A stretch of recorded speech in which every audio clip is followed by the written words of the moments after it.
The blood plasma donation business is a multi-billion-dollar industry. Some companies can process up to 26,000 donations a day worldwide. And here's the kicker.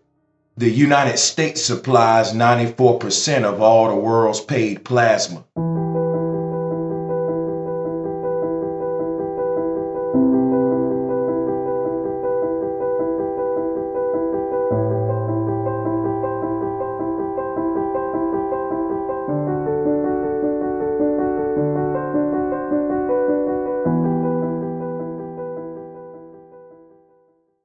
In this documentary, we will be talking about things like what is plasma, what is the nature of radiant matter, what is blood plasma and what is its purpose, why do we get paid for plasma and not blood, what the World Health Organization say they do with plasma versus what they may really be doing with it, and why are Americans selling plasma to Britain.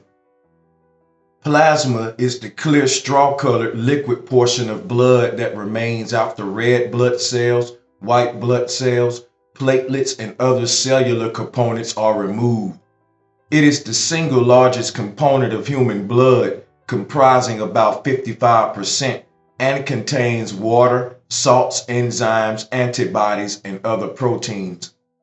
The primary purpose of plasma is to transport nutrients, hormones, and proteins to the parts of the body that need it. It's able to specifically replenish the parts of the body that need it because plasma is an organizing medium that places the cells within it in order based upon their density. It is the liquid that allows the cells to be fluid or to flow freely. It is an organizer and transporter of cells, and because of its organizing and placing qualities, we call it placing matter or plasma, which is plasma. We'll talk more about these placing qualities later. Because plasma is so precious and vital to the body, it became important for me to understand the big-time business of plasma donations. I've donated plasma several times before, and this video is not to discourage plasma donations because I understand that some lives depend on them today. This video is to make us question the big business of plasma, the quantity of plasma that's being donated, the people who are doing 94% of the donating, the people who are making the big bucks from our plasma, the location of plasma centers, and so many more things that will lead us down the quote-unquote conspiratorial rabbit hole. So why is plasma so important and why should we be knowledgeable of it? Because plasma is the main medium for excretory product transportation and oxygen. It plays a vital role in an intravascular osmotic effect that keeps electrolyte concentration balanced and protects the body from infection and other blood disorders. So as you can see, plasma is very important because it makes up more than half of what we call blood, and it has the most important role. So since we are taught that plasma donation is necessary to collect enough plasma for medical treatments, let's talk a little bit about plasmapheresis, which is the process by which plasma is collected. During plasmapheresis, blood plasma is separated from the blood by spinning a tube of fresh blood containing an anticoagulant in a centrifuge until the blood cells fall to the bottom of the tube. The blood plasma is then poured or drawn off. The process by which blood plasma is separated is called fractionation. Blood fractionation is the process of fractionating whole blood or separating it into its component parts. This is typically done by centrifuging the blood. The resulting components are a clear solution of blood plasma in the upper phase, the buffy coat, which is a thin layer of leukocytes mixed with platelets in the middle, and erythrocytes or red blood cells at the bottom of the centrifuge tube. Fresh frozen plasma is on the World Health Organization's model list of essential medicines, the most important medications needed in a basic health system. It is of critical importance in the treatment of many types of trauma which result in blood loss, and is therefore kept stocked universally in all medical facilities capable of treating trauma, or that pose a risk of patient blood loss, such as surgical suite facilities. Now I want you to take a minute to think just how much plasma is stored at the rates that Americans donate every day. In the United States, nearly 21 million blood components are transfused each year. So you do the math. Why the huge need for such an oversurplus of plasma nowadays? The word plasma was just coined in the 1930s. Now we're being told that 10,000 units of plasma are needed daily in the United States alone. There's no doubt that a plasma transfusion can be life-saving when someone needs one, but is there a deeper agenda behind the big-time business of plasma and the huge oversupplies of plasma that is being stored in plasma banks around the world? Plasma has been nicknamed the quote-unquote transporting medium that works to clot blood and fight illness within the body. Keep this in mind and consider the fact that Americans donate 94% of all blood plasma donated in the world. When you donate whole blood, you also donate red cells, platelets, white cells, clotting factors, and plasma. Each of those components have several uses of their own. Red cells are prepared from whole blood by removing the plasma. They have a shelf life of up to 42 days depending on the type of anticoagulant used. They can also be treated and frozen for 10 years or more. The average donor can expect to be paid anywhere from $20 to $50 per donation.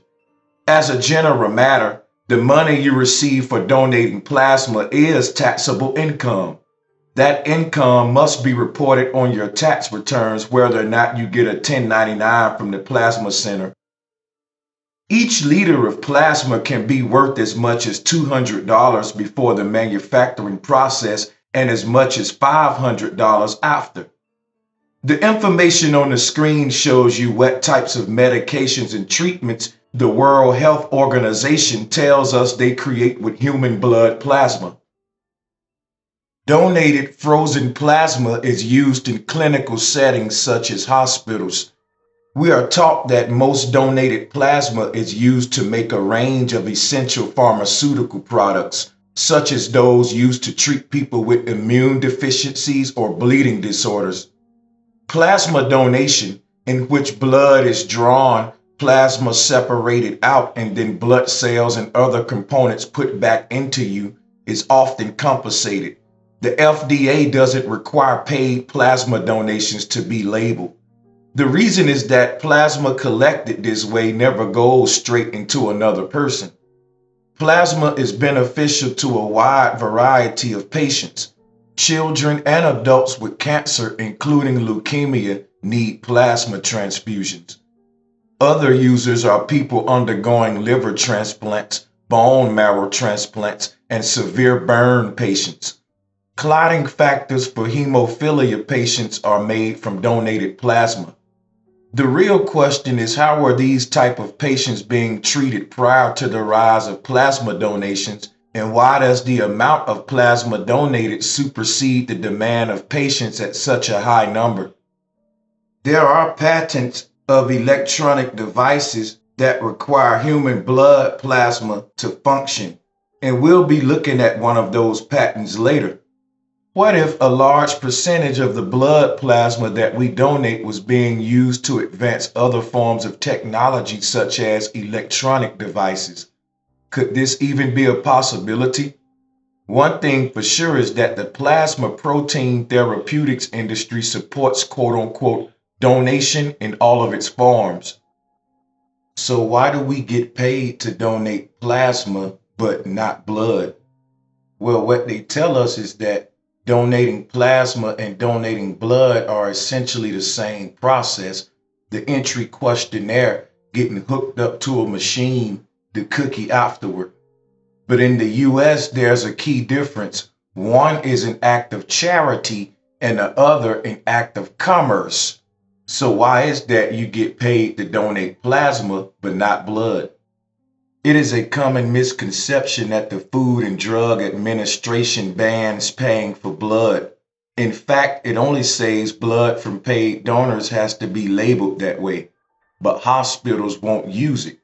In practice, nobody really pays for blood, said Mario Macy's, an economist at the Johns Hopkins Carey Business School who has studied incentives for blood donation.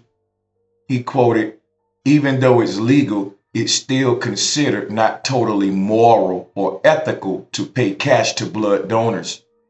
Aside from the ickiness of handing out literal blood money, the FDA worries that paying donors would jeopardize the safety of the blood supply. No one with a blood-borne illness is eligible to donate, but the agency worries that if money were on the line, donors might lie about their health or their risk behaviors.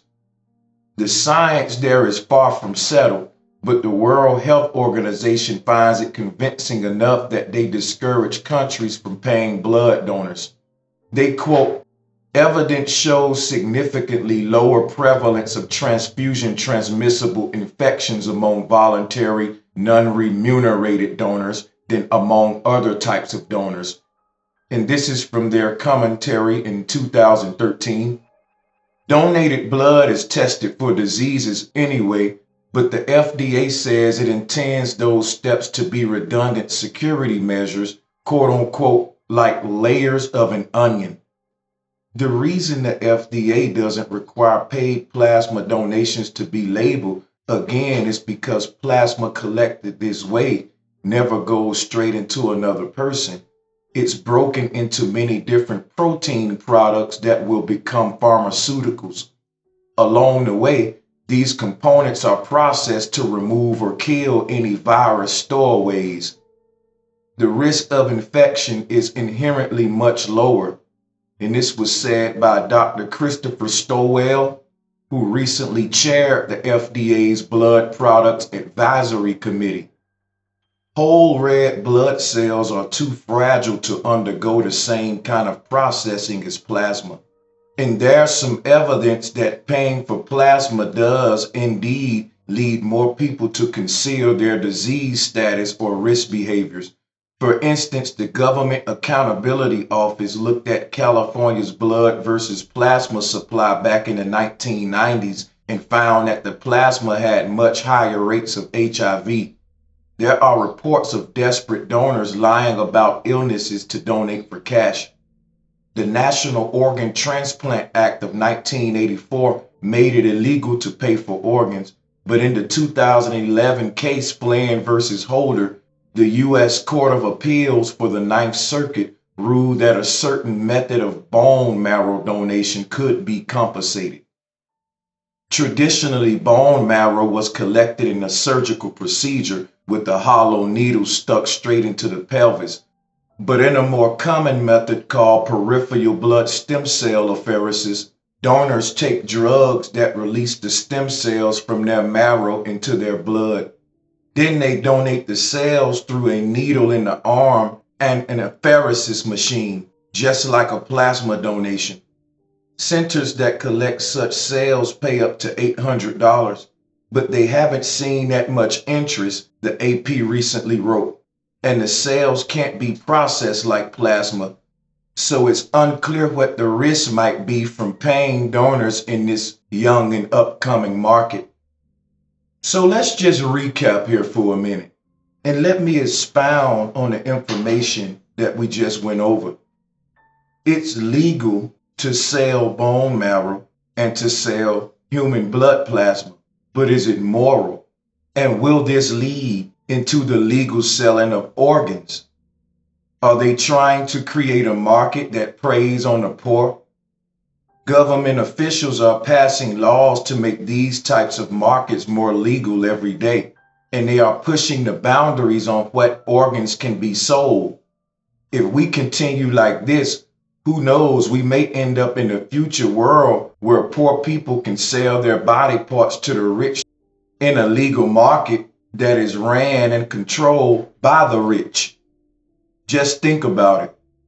More and more laws will indeed be passed by those sick ones in power to make these types of markets more legal. And it's just a matter of them convincing the people that it's beneficial to us all and demoralizing it in our minds. So often we see those in power selling us something as positive and as beneficial to us, like the blood plasma business. But is it really just a gateway for them to open up even bigger markets that will soon allow the selling of organs as well? We know that organ selling is a black market industry today, and that governments often participate in it in secret. Selling plasma or selling bone marrow is no different than selling an organ when you think about it. My belief is that if it was up to those in power, the black market business of human organ selling would be normal legal practice worldwide. Could this be the fate of future societies? I personally believe that this is surely the intentions of those in power. So one of the main reasons we get paid for plasma and not blood is because of the looks of it. It'll look a certain way if they paid for blood. The buying and selling of human blood wouldn't be a good look when it comes to morality. Therefore, they couldn't build a market off the buying and selling of blood. That would indeed be vampirism. But since plasma make up more than half of the blood, it's the same. It's another marketing scheme to still have a market of vampirism where you can buy and sell blood. Instead of using words like a blood sale or blood purchase, they use words like plasma donation that would be more marketable. But is it really a donation if you receive money? It becomes a plasma sale, right? So another reason why we get paid to donate plasma versus blood is because the body must wait at least 8 weeks or 56 days in between donations of whole blood versus 2 weeks in between donations of plasma. The United States Food and Drug Administration allows 2 donations within a 7-day period with at least 48 hours between donations. So if you donate on a Monday, you can donate again Wednesday. Because plasma donations can be done more frequently, donating plasma is more easier to industrialize versus donating blood. Besides, the plasma makes up more than half of the blood anyway. Later, we will talk about how much plasma centers make off of our plasma donations and who they are selling our plasma to. But first, do you know that blood plasma may be used in some electronic technologies? This may explain the need for such an oversurplus of human blood plasma. If a large percentage of our plasma donations went toward electronic technology, would they tell us? Let's check out an electronic invention that requires human blood plasma. So what we're about to look at this time is a human blood plasma-based electronic integrated circuit amplifier. This comes from the United States National Library of Medicine, National Institutes of Health. Before I begin to read, let me just be very clear that I have no idea what a human blood plasma-based electronic integrated circuit amplifier is, and I believe that it is a theoretical instrument that they're trying to develop to be able to amplify a serum sample. I'll leave a link to this in the video description area if you want to read more on what exactly this research is. But one thing I wanted to point out from this article that was submitted by the Journal of Biomedical Research is some very telling information in the first paragraph of the article. Once again, I am not saying that a human blood plasma-based electronic integrated circuit amplifier requires human blood plasma to function. I'm saying that it is a theoretical amplifier circuit. I don't know what an amplifier circuit is, but this is a theoretical one. Some of the information that was written by the person that submitted this article is some very telling information that let us know just how important human blood plasma is in its relation to electronic advancements. So at this time, I'll begin reading. There is accumulating evidence that human blood electronic circuit components and their application circuits become more and more important to cyborg implant/engineering, man-machine interface, human disease detection and healing, and artificial brain evolution. Here, we report the first development of human plasma-based amplifier circuit in the discrete as well as integrated circuit configuration mode. Electrolytes in the human blood contain an enormous number of charge carriers, such as positive and negative molecules/atom ions, which are electrically conducting media and therefore can be utilized for developing electronic circuit components in their application circuits. These electronic circuits obviously have very high application impact potential towards biomedical engineering and medical science and technology. So, ladies and gentlemen, what we just read was proof that the human blood contains an enormous number of charge carriers, which are electrically conducting media and therefore can be utilized for developing electronic circuit components and their application circuits. And in case you didn't know, this is what a circuit amplifier is. Supposedly, these are images of electronic integrated circuit amplifiers. This is the technology that's inside of most computers, of course. In an article, we read that there are electrolytes in the human blood, which contain charge carriers, an enormous amount of charge carriers. And these charge carriers are electrically conducting media and therefore can be utilized for developing electronic circuit components and their application circuits. So what is an electronic circuit component? Here are some examples of basic electronic circuit components. Ladies and gentlemen, what we just read from an official national government website is proof that human blood may be used as the foundation for the advancement of electronic technologies. If that was true, would they tell us? What we're reading is evidence that that is true. There is no money to be made selling blood anymore. It can, however, pay off to sell plasma, a component in blood that is used in a number of treatments for serious illnesses. It is legal to quote unquote donate plasma up to 2 times a week, for which a bank will pay around $30 each time. One thing that kind of raised suspicion to me was the fact that donors are paid money, but yet it is still labeled a donation. I understand that the charitable giving of blood is indeed a donation because the donor doesn't receive any money in return for their donation. But shouldn't plasma donations be called plasma sales or paid donations? Add that to the fact that it is the World Banks who are making the purchases raises red flags, because we all know that the World Banks are the entities behind organizations like the Red Cross, and they have been known to fund both sides of world wars.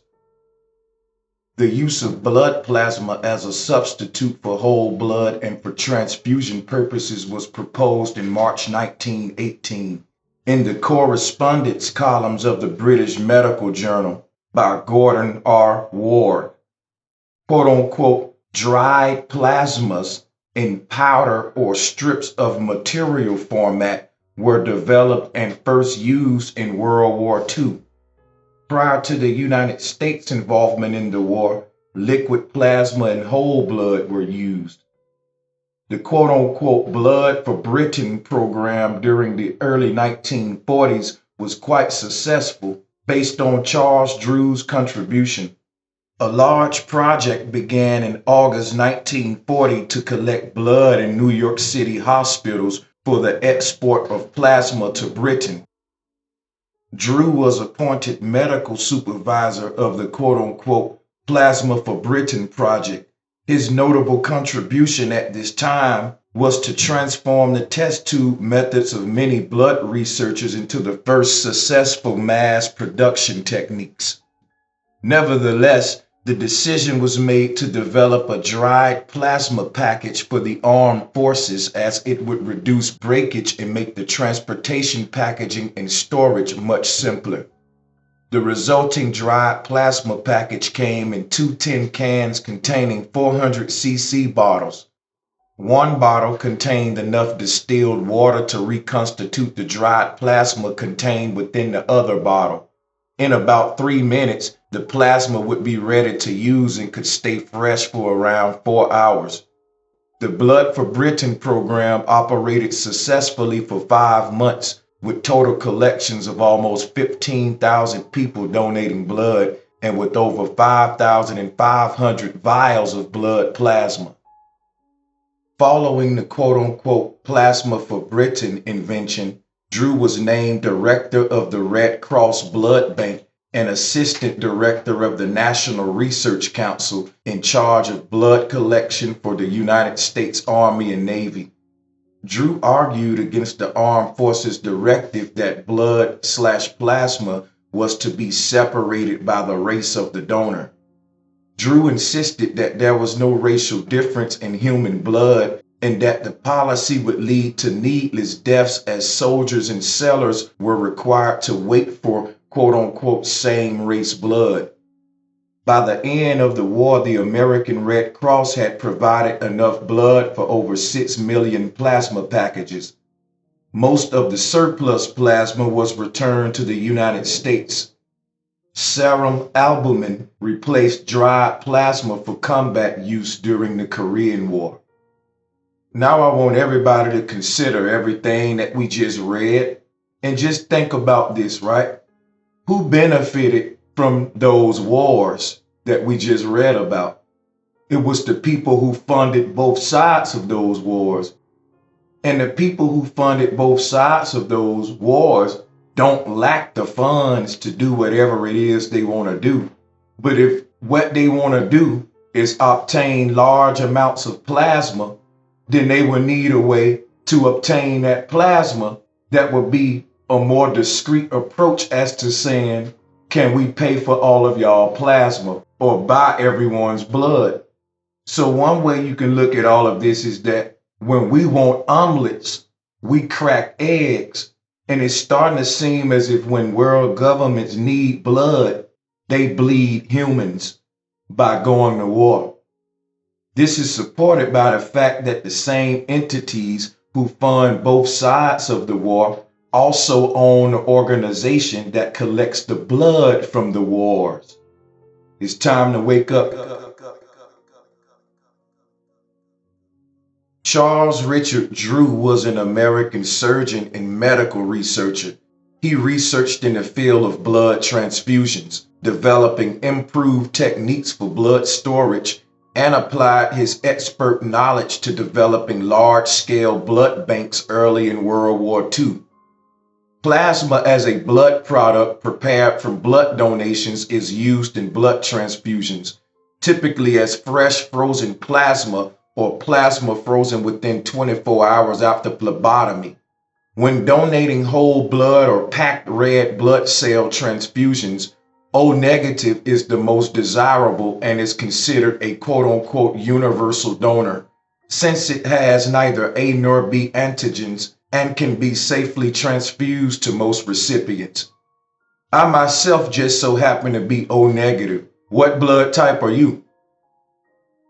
Following fears of variant Creutzfeldt-Jakob disease being spread through the blood supply, the British government began to import American plasma to meet its needs. In 2002, it purchased Life Resources Incorporated to be able to secure plasma supply from the United States. The company then became Plasma Resources UK. It also owned Bioproducts Laboratory. In 2013, the British government sold an 80% stake in its company Plasma Resources UK. So what we're reading so far is that world governments are operating as private corporations, doing business with the public in the form of buying plasma and bone marrow. So in 2013, the British government sold an 80% stake in one of its companies called Plasma Resources UK, and it sold that 80% stake to American hedge fund Bain Capital in a deal estimated to be worth $230 million. The sale was met with criticism in the UK over both the oversight of the company and the impact on British blood needs. Confusion arose as some thought that the blood of British blood donors voluntarily donating to NHS blood and transplant services would be sold for profit. Currently, plasma donated in the United Kingdom is still not used due to concerns about Creutzfeldt-Jakob disease and is incinerated after component parts have been separated from it. But since Britain cannot produce its own plasma storehouses, it buys its plasma from the USA. Selling our plasma to Britain is one of the USA's silent cash cows. I wouldn't be surprised if most of the plasma companies that are allowed in poverty-stricken areas are owned by the Brits.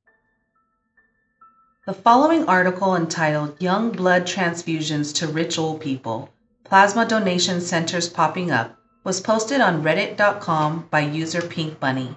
It reads, I live in a relatively low-income household. A few months ago, I noticed this place, CSL Plasma, being opened in a mostly abandoned strip mall down the road from me.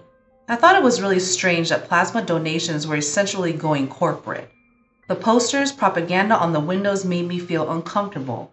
It made sense to me that they would put a place like this in a low-income area, as you can make up to $400 donating plasma. But with the recent trend of young blood transfusions being on menus at society galas, I can't help but think something creepier is going on.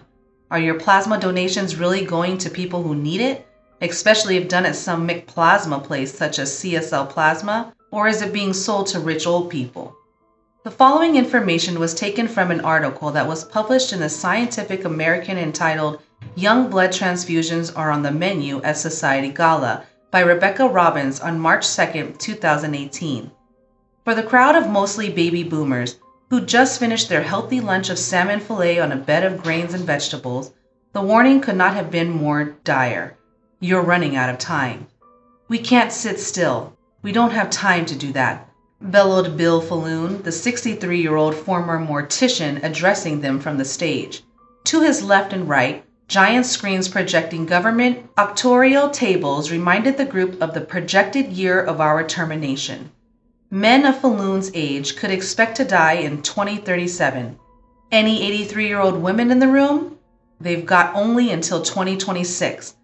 Take that initiative, Falloon urged his audience of about 120 people who had flown in from as far as California, Scotland, and Spain.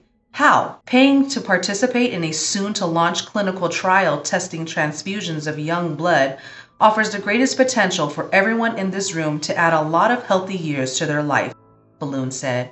Not only do you get to potentially live longer, but you're going to be healthier, and some of the chronic problems you have now may disappear. Stat got an inside look at this $195 a head symposium held last month in this wealthy beachside enclave. It offered a striking view of how promoters aggressively market scientifically dubious elixirs to aging people desperate to defy their own mortality. Beyond the questionable science, participants have to pay big money to join the trial. Falloon, an evangelist of anti-aging research who cut a slim figure in his black suit and had the thick dark hair of a younger man, acknowledged during his talk that it would be expensive to sign up for the trial. People considering enrolling said they had been told that they would have to pay $285,000, but the Florida physician running the trial, Dr. Dipnarine Maharaj, said the final price tag is still being discussed in consultation with the Food and Drug Administration and is likely to change. There's long been a thriving market of supplements, creams, and pills that promise to forestall aging, but lately, big players and investors have also spotted an opportunity. Google's parent company has invested heavily in a secret anti-aging spinout called Calico. A startup called Cellularity last month raised $250 million to try to use postpartum placentas to delay the aging process.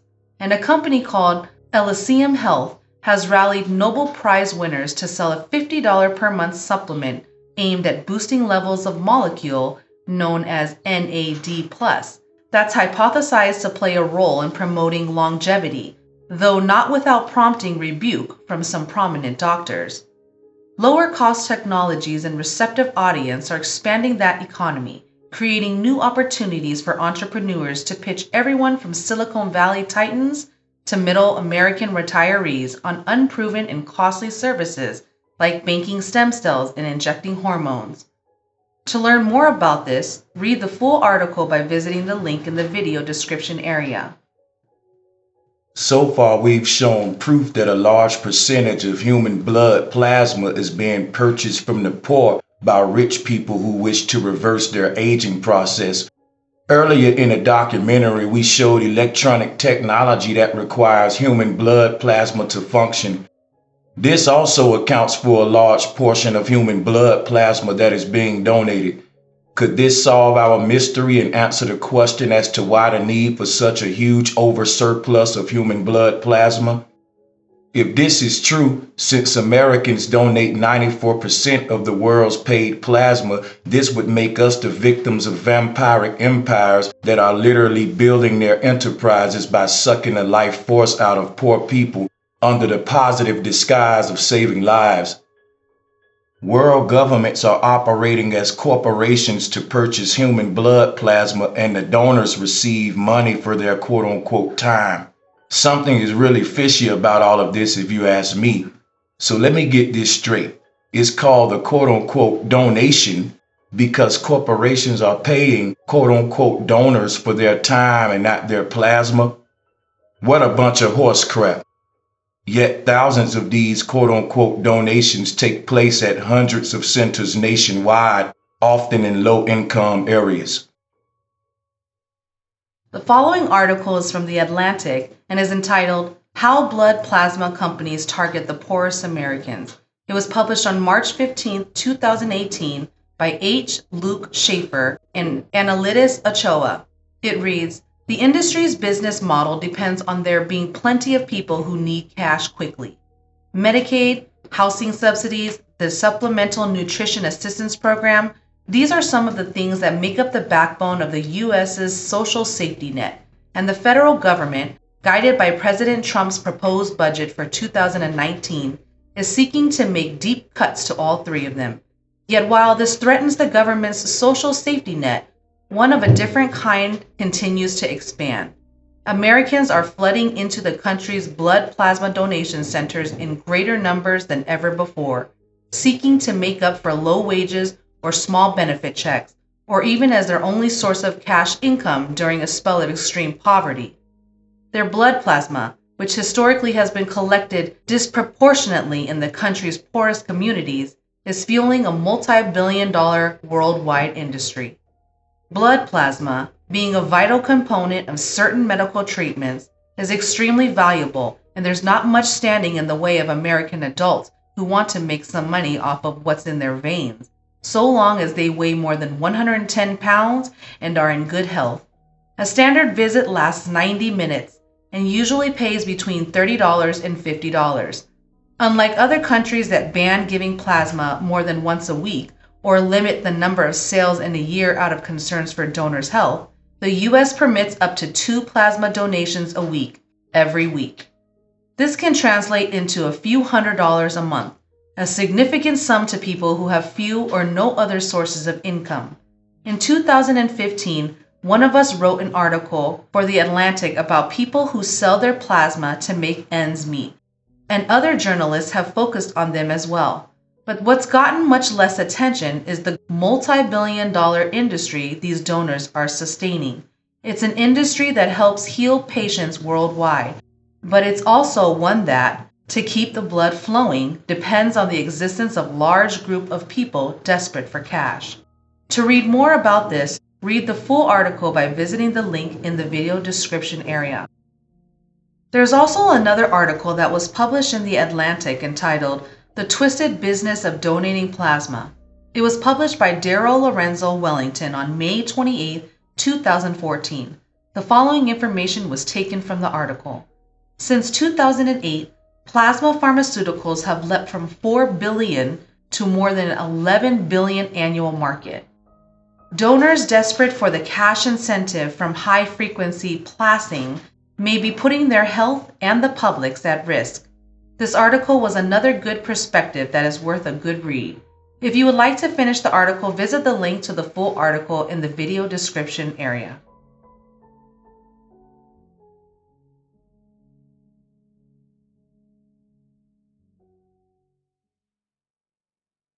Okay, so what I want to share with everybody at this time is exactly how important our blood plasma is and why I personally think we should think twice about donating it so frequently for pennies. First of all, let's keep in mind that today's scientists do not know a whole lot about human blood plasma. Not to say that they don't know a great deal about it. They just don't know as much as they would like us to think they know. With that being said, when we deal with Western science, one of the things that's being taught in Western science about human blood plasma, of course, it makes up more than half of what we call blood, but we're being taught that the plasma itself is composed of mainly water. Well, I'm going to share with you an article at this time that opposes that argument. And what this article is going to show us is that plasma is not composed of mainly water, and that plasma is unlike anything on Earth. This is an article that was published in physics.org on February 15, 2013. It reads, experiments show that blood plasma has elastic properties that could influence the way blood flows through small vessels. That's very important considering the fact that Americans are allowed to donate plasma twice a week. Scientists are finding out that human blood plasma has certain elastic properties that may influence the way blood flows. So based upon that, it leads me to the question, can donating large amounts of plasma alter one's blood circulation and increase the risk of diseases? According to the research, the answer to that is yes. But why aren't so many poverty-stricken Americans being told this? Seems here we have an industry based upon ignorance and predator versus prey. So we have been misinformed on purpose, and we have been told that plasma is nothing but really water. So what happens when we donate plasma is all of the plasma that we donate is replaced with saline water. We've been told it's not a big deal since plasma is mainly water anyway. But this research opposes that, and it reads on to say that the large number of bulky, sticky cells in blood has complex effects on blood flow, but researchers have thought that the liquid portion of blood called plasma was an ordinary fluid. Now experiments described in physical review letters show that even plasma is slightly springy, like a solid, and therefore not ordinary.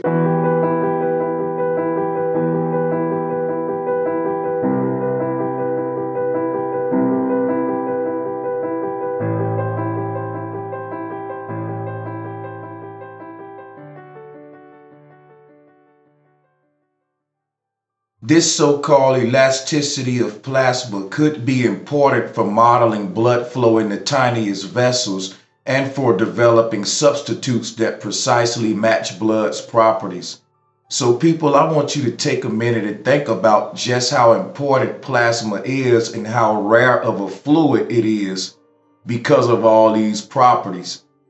In case you didn't know, there are some veins that are so tiny, water is not even fluid enough to allow proper circulation through those tiny vessels. So nature created a fluid that's elastic and it's called plasma, and it's able to get in those hard to reach places, so to speak. We're reading here that plasma is responsible for developing substitutes that precisely match blood's properties. This is a morphing type of substance. This is so much beyond water. So as you read the rest of this article, it goes on to explain basically how they are able to perform an experiment called the two-disc sandwich technique that allow a scientist to test the elasticity of a liquid. The particular scientist that was involved in the two-disc sandwich technique that was performed to show the elasticity of plasma, his name was C. Wagner, and he says that the reason earlier experiments never showed any elasticity is that they did not stretch the fluid very much. To magnify the effect, he and his colleagues instead used an apparatus in which they slowly pulled two plates apart to stretch the plasma, much as you can stretch a drop of saliva between your thumb and fingertip. In this configuration, a viscoelastic fluid forms a thin filament, but pure water does not. What they're saying here is if you have some spit in between your thumb and your index finger and you're mushing it around and you open up your fingers, it'll be a little slime effect. It'll be a little line. Water doesn't do that. If you have water in your hand and you bring your fingers apart, there is no slime or no type of elasticity. So this is what they're saying here. So the team found they can make filaments this way, both in real plasma and in a synthetic version made by adding polymers to water. They then used video recording to measure the diameter of the filament and how it changed over time to quantify the elasticity. The team also observed tiny beads forming along the filament, as expected for an elastic fluid. The elasticity presumably arises because plasma proteins tend to return to their original shape after their chain-like molecules are stretched by the flow. So what we're reading here, people, is that plasma is so much more than water. And many plasma donors are being told that plasma is mainly composed of water, which is a complete lie according to this research. Western science have created an entire industry based upon this lie, and they won't change because it's a multi-billion-dollar industry. Even when presented the truth, there is no incentive to change because the industry is so lucrative. But it's based upon a lie that plasma is mainly water. So they are taking plasma from the veins of plasma donors, replacing it with saline water, and the donors are being told that it's perfectly safe. But we're finding out that this is leading to quicker aging, accelerated death. The more plasma we give, the more prone we are for diseases, blood-borne illnesses, circulatory problems. So I encourage you all to read this full article, and what you will find out is just what the title says. Blood plasma is not so normal. It's one of the rarest liquids found. So it makes me ask the question, why are Americans allowed to donate so much of it at such an alarming rate? In part 2 of this docu-series, we will be going deeper into our definition of exactly what plasma is. Plasma was defined by Sir William Crookes as the fourth state of matter, and he coined the term radiant matter to define plasma. Sir William Crookes, for those who don't know, was Nikola Tesla's mentor. And in part 2 of this docu-series, we will be discussing the philosophies of Sir William Crookes, and we will be discussing plasma as the fourth state of matter and the nature of radiant matter. As we conclude with part 1 of this docu-series, I want you to consider everything that's been said, the importance of plasma, the huge agenda by world governments to obtain it from poverty-stricken people under the guise of saving lives, and the role that the Red Cross has played in obtaining large amounts of plasma from those in the lowest tax brackets of society. I really encourage you all to join me for part 2 of this docu-series, where we will be going deep into the etymology of plasma. We will be exploring plasma from the lenses of the ancients, and also diving more into the history and the philosophies of Nikola Tesla and his mentor Sir William Crookes. We will be discussing matter from an ethereal standpoint, as an ethereal substance, from a spiritual standpoint, and also a sacred geometrical standpoint. You do not want to miss part 2 of this docu-series. At this time, I want to thank you all for tuning in. Please hit the like button, hit the share button. This is a very important documentary. And with everything being said, if you find yourself in a financial bind and you just so happen need to donate plasma, remember to fill your body up with lots of proteins the day prior to the donation. There's a helpful website in the video description area. If you would like to support, consider visiting the video description area and clicking on the Patreon link and becoming a Patreon, or you can make a one-time PayPal donation, or you can just hit that like button, hit that share button, make sure you hit that subscribe button and that notification bell, and I will continue to strive to put out new uploads every Thursday. Peace and much love.